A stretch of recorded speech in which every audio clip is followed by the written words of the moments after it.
Pembangunan versus kesejahteraan rakyat dilema proyek Rempang Eco City di Batam. Di tengah berbagai proyek pembangunan megah yang terus bergaung di seluruh Indonesia, kisah proyek Rempang Eco City di Pulau Rempang, Batam menjadi sorotan tajam. Proyek ini digambarkan sebagai sesuatu yang bisa membawa nilai investasi besar dan menciptakan ribuan lapangan kerja hingga tahun 2080. Namun, seperti halnya banyak proyek serupa, pertanyaan etis muncul. Apakah pembangunan ini sepadan jika rakyat harus menderita? Nilai investasi mencapai 381 triliun rupiah adalah angka yang sangat mengesankan dan bisa membuka peluang besar bagi pertumbuhan ekonomi. Tidak diragukan lagi bahwa proyek-proyek semacam ini dapat memicu pertumbuhan ekonomi lokal dan nasional. Namun, permasalahan muncul ketika harga yang dibayar oleh masyarakat lokal sangat tinggi dalam bentuk konflik dan pengusiran dari tanah leluhur mereka. Sejak proyek ini diumumkan, warga Pulau Rempang telah mengalami berbagai bentuk kesulitan. Penolakan pemasangan patok untuk proyek ini memicu bentrokan dengan aparat keamanan, mengakibatkan warga terluka dan beberapa bahkan ditangkap. Bahkan anak-anak sekolah pun terkena dampaknya dengan gas air mata yang mengganggu proses belajar mereka. Terlebih lagi, proyek ini mengancam keberlangsungan 16 kampung adat, mengusir warga di tanah yang telah mereka tempati selama berabad-abad. Pertanyaan kunci adalah apakah pembangunan ini harus memaksa rakyat merasakan penderitaan untuk mempertahankan hak-hak mereka?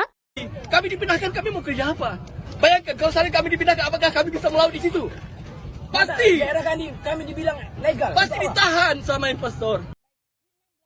Sebagian orang mungkin berpendapat bahwa manfaat jangka panjang dalam bentuk lapangan kerja dan investasi akan sepadan dengan pengorbanan saat ini. Namun, di sisi lain, tindakan keras terhadap rakyat seperti intimidasi, kekerasan fisik, dan penangkapan adalah tindakan yang sangat merugikan. KPA, yaitu Koalisi Rakyat untuk Keadilan Agraria, telah mencatat bahwa konflik agraria selama 5 tahun di era pemerintahan Jokowi telah melampaui 2 periode pemerintahan SBY. Ini menunjukkan bahwa masalah ini tidak terbatas pada satu rezim pemerintahan, tetapi adalah tantangan struktural yang perlu diatasi. Dalam menghadapi dilema ini, penting untuk mengingat bahwa pembangunan bukanlah tujuan akhirnya, tetapi alat untuk meningkatkan kesejahteraan masyarakat. Pembangunan yang berkelanjutan harus memperhatikan kepentingan dan hak-hak rakyat. Pendekatan yang lebih humanis dan inklusif perlu diterapkan dengan mendengarkan suara dan kekhawatiran masyarakat lokal. Kisah proyek Rempang Eco City adalah pengingat penting tentang betapa rumitnya mengimbangi pembangunan ekonomi dengan kepentingan sosial dan lingkungan. Pemerintah, pengembang,